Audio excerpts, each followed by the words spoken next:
de septembre a enfin atteint la température idéale. Donc le mois d'août est bien derrière moi et donc je trouvais que c'était le moment idéal de vous faire un bilan de lecture du mois d'août. C'est le premier mois de l'année où je n'ai pas lu tout ce qu'il y avait dans ma pile à lire. En général, je ne suis pas quelqu'un qui fait 36 millions de piles à lire et après j'en lis, j'en pioche ici et là dans les différentes piles à lire.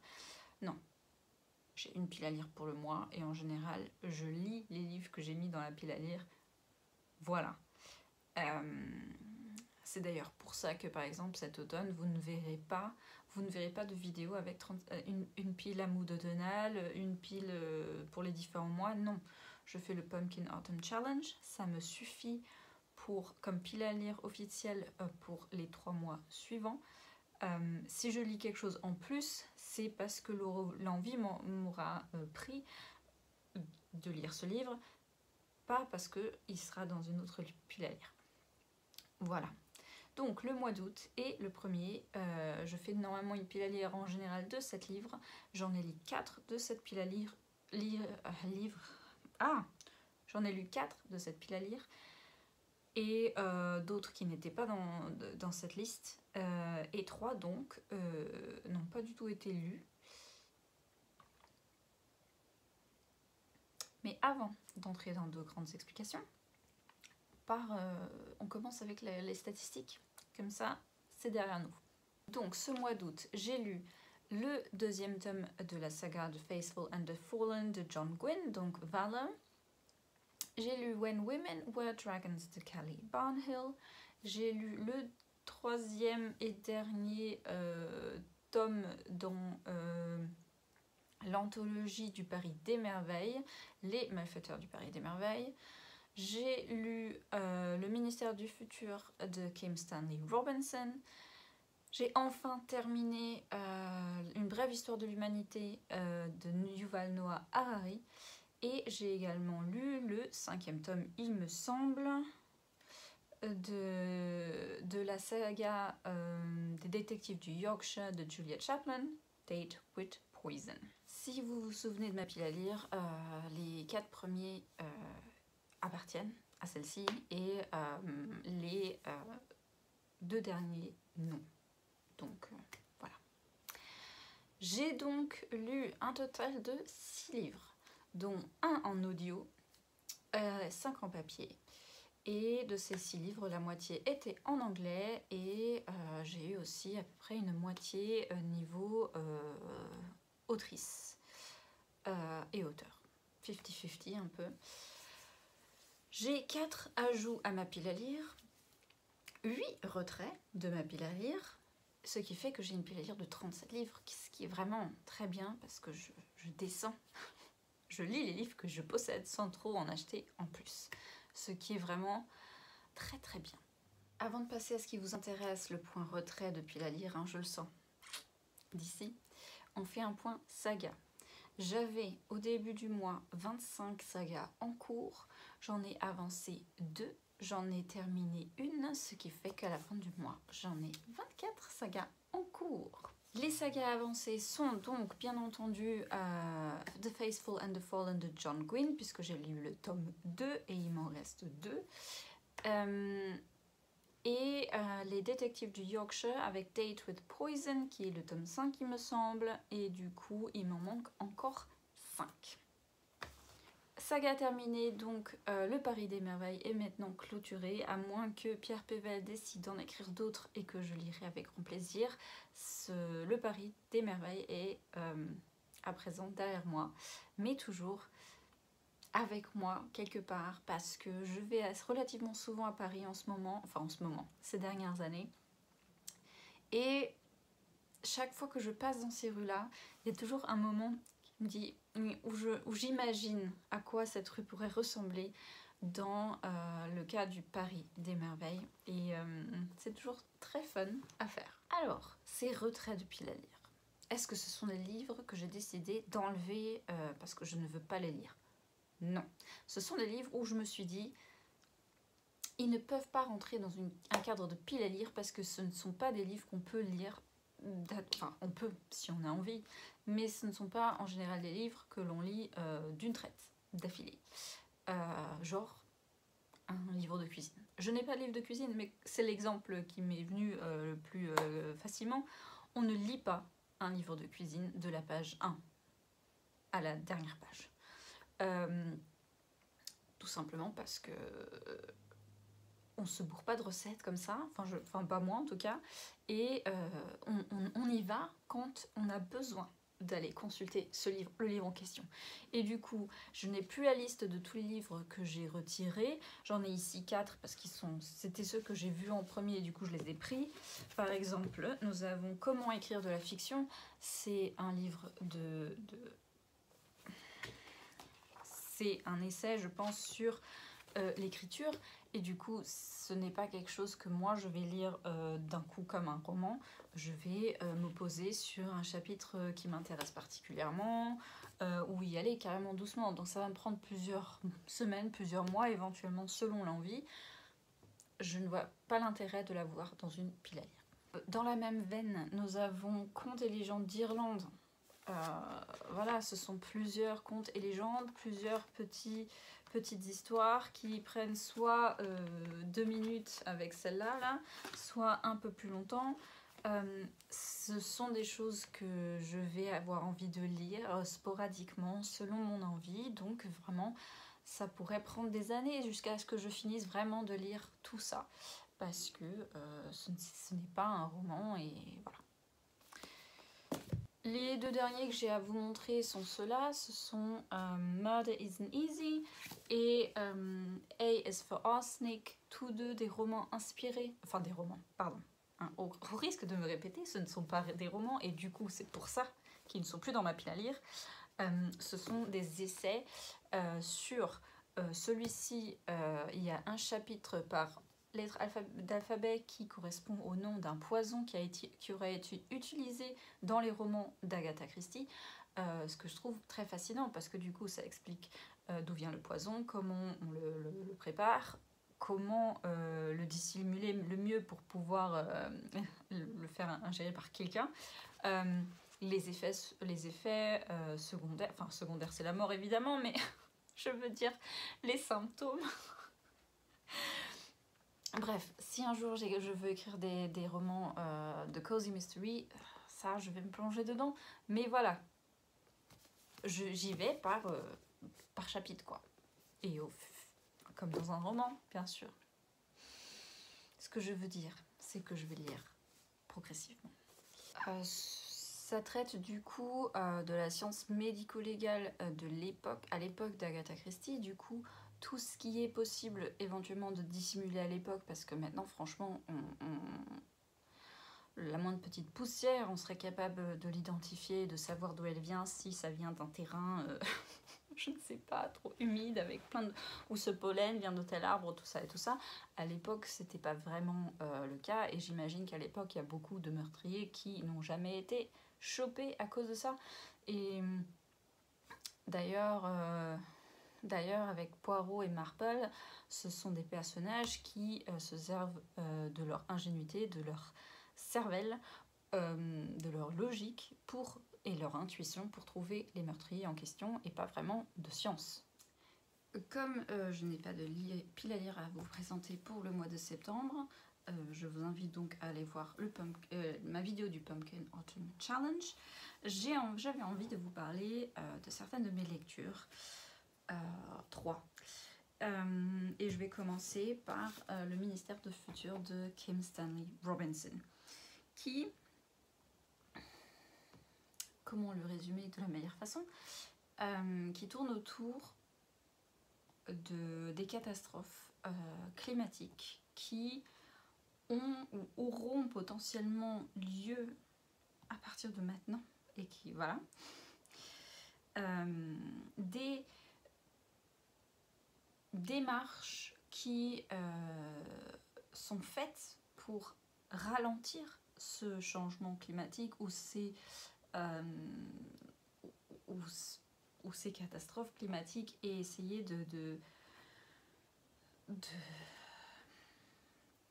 ou essayer d'améliorer la situation. Au cœur de ce roman, il y a ce qu'on appelle un ministère du futur. C'est une sorte d'agence qui a été créée par les Nations Unies pour justement gérer ce genre de décision, de réguler les autres pays et les autres nations, sauf qu'on comprend aussi très vite que les attentes en général de cette agence, c'est faire office de on a fait quelque chose, mais on ne lui donne pas vraiment un grand pouvoir. À la tête de cette agence, nous avons Mary Murphy, une quadragénaire irlandaise qui elle veut vraiment faire bouger les choses. Sauf que au départ, il y a beaucoup cette notion de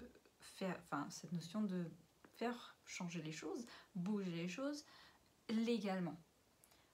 Elle a toute une équipe de différentes spécialités législatives, géographiques, etc.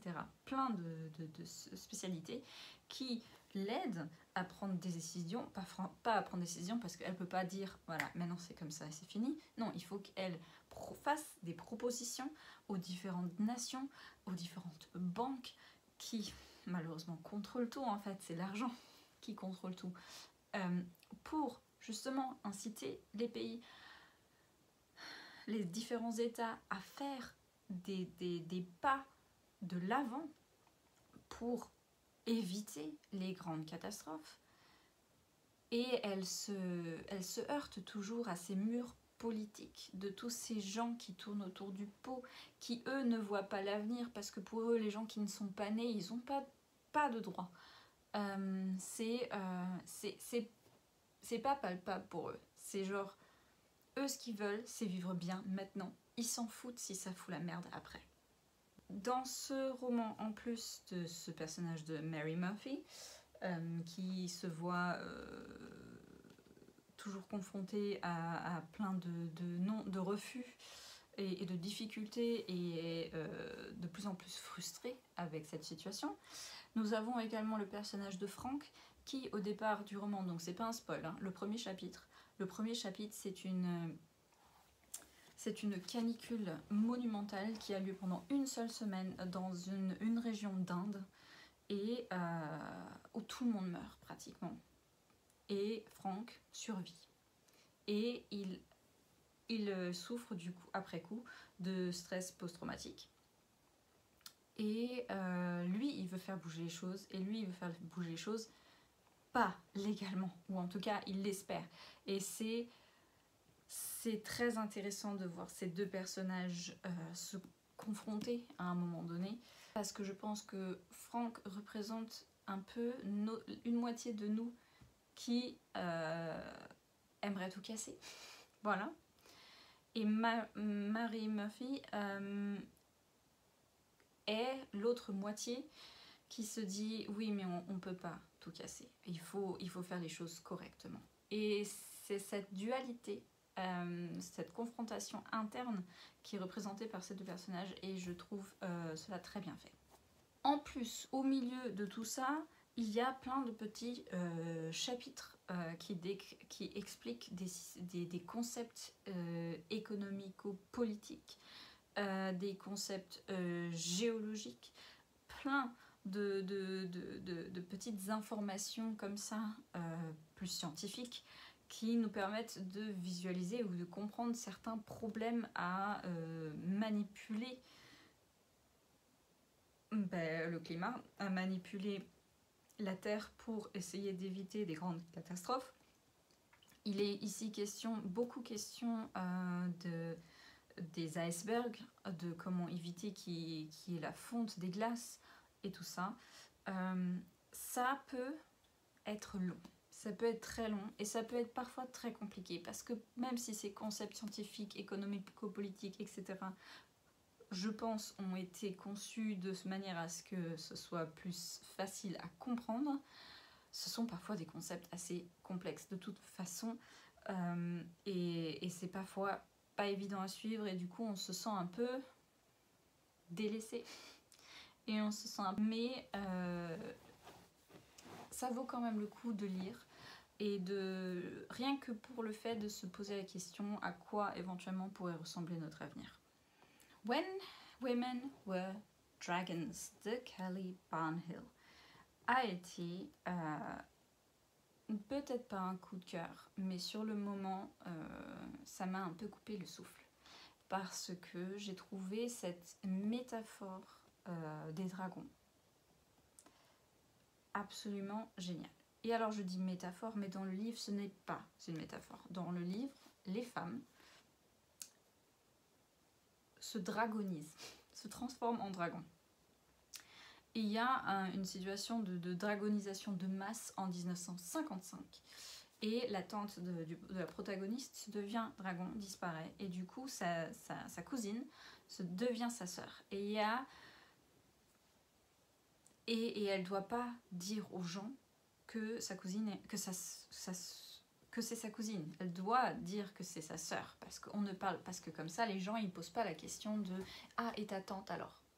Voilà, parce qu'il y a toute une situation de non-dit, de pression sociale, de peur, de honte, qu'au départ on saisit pas direct. Mais franchement c'est assez clair en fait.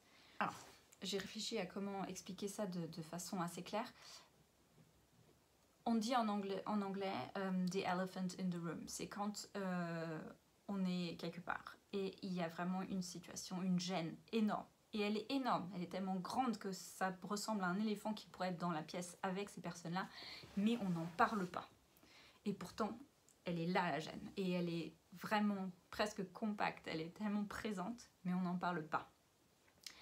Et c'est exactement ce livre, sauf que ce ne sont pas des éléphants, ce sont des dragons. Dans le sens où les problèmes des femmes par rapport à leurs droits, par rapport à leur situation sociale, politique, économique, etc., surtout dans les années 50 ici, tout ce qui revient aux règles, aux difficultés par rapport à la maternité, à éventuellement l'homosexualité, tout ce genre de problèmes que l'on muselle, dont on ne parle pas parce que c'est gênant, on ne parle pas des règles. Non, non, non. Voilà. On ne parle pas du fait que cette femme a abandonné sa fille. Sauf pour dire, voilà, c'est une mauvaise mère, mais on ne pose pas des questions plus profondes par rapport à ça. Ces femmes qui veulent étudier et devenir quelqu'un dans l'académie, qui veulent être quelqu'un, voilà, tout simplement. On n'en parle pas parce que c'est gênant. Et ces femmes qui se transforment en dragons et qui disparaissent, voilà, c'est énorme comme un dragon, mais on n'en parle pas. Et il y a cette pression, il y a ce... C'est tellement bien écrit. Je trouve ce roman vraiment très original de ce point de vue-là. Et je vous le conseille vivement et chaleureusement parce qu'il y a de l'humour. Il y a aussi beaucoup de peine, beaucoup de tristesse. Il y a aussi beaucoup de colère. C'est un peu... Le dragon représente le female rage, ici des femmes. Et il est très très bien fait. Ensuite, parlons de cette pavasse que je n'ai pas lu en papier. Donc on voit ici où je me suis arrêtée en papier. Et je l'ai lu en audio. Donc je l'ai écouté en audio parce que je trouve que ce genre de contenu en audio s'écoute vachement mieux. En plus parce que la voix du narrateur, de Philippe Saulier, est absolument excellente. Ce type est né pour raconter des histoires. Enfin, même s'il raconte pas des histoires, puisque c'est de l'anthropologie, c'est une autre histoire. Une lecture incontournable parce qu'elle explique plein de phases de l'évolution de l'être humain au fil des années. Des cours historiques et les raisons pour lesquelles certaines choses se sont passées Je trouve que c'est très bien écrit. Et alors, comme je le disais, en audio narré par Philippe Saulier, c'est de toute beauté. Et j'ai hâte de me plonger dans le tome 2, Homo Deus. Il y a également un ouvrage un peu plus petit qui s'appelle 21 leçons pour le 21e siècle, qui a des propos plus d'actualité, et également narré par Philippe Saulier. Et si vous ne voulez pas rentrer dans un gros truc comme ça, les 21 leçons pour le 21e siècle est très bien aussi, et je conseille par commencer par ça d'ailleurs. C'est fini pour cette vidéo. J'espère vous retrouver bientôt, mais franchement je ne sais pas quand, parce que la motivation, je vais être honnête, pour faire des vidéos est parfois assez moindre. Je préfère lire ou encore écrire ou encore me promener, et voilà. Je ne vous promets rien, mais j'espère en faire une bientôt. Sinon, si vous avez aimé la vidéo, n'hésitez pas à laisser un petit pouce et à vous abonner si ce n'est pas déjà fait. Plus il y a d'abonnés, plus la motivation grandit, je vous l'assure. Et sinon, je vous souhaite d'excellentes lectures et profitez bien de votre mois de septembre. Allez, ciao!